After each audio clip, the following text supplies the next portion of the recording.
Ал мінекей мына жерде қызуқанды жұмысымыз жүріп жатыр. Мына жерде Hyundai Solaris 2012 жылы моторын ауыстырамыз, бізде дайын тұрған.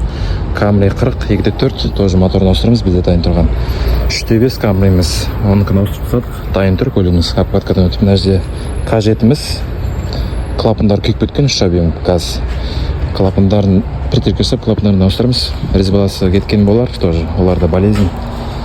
Осылай жұмысты басып жатырмыз. Қандай не мотор саласыздар дейтін болсаңыздар, мінекей мына жерде 2.4 осы Camry'ға арналған дайын тұрған қозғалтқышымыз. Мына жерде 2.5'imiz бар.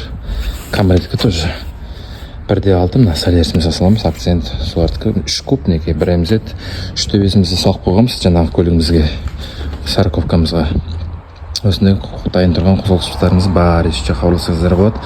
Солардың орнына тағы да дайындап қоятын боламыз. Дәл осылай келіп алып 2 күн ішінде салып алсаңыздар болады. Гарантиямыз бар, әрине де. Толықтай өзіміз жауап беретін боламыз. Егер де бірдеме ұнамайтын болса сразу айтасыздар, бірақ та ондай әлі болған жоқ. Құдайға шүкір. Болмай-ақ қойсын да, бәрі жақсы, шүкір. В общем, хабарласыңыздар. Осындай біздің услугамыз бар. Клиенттеріңізге арналған уақыттар жоқ. 2 күннің ішінде салып беріп жіберетін боламыз, дайындап сіздерге көліктеріңізді гараж обкаткасына өткізіп. Осылай хабарласыңыздар.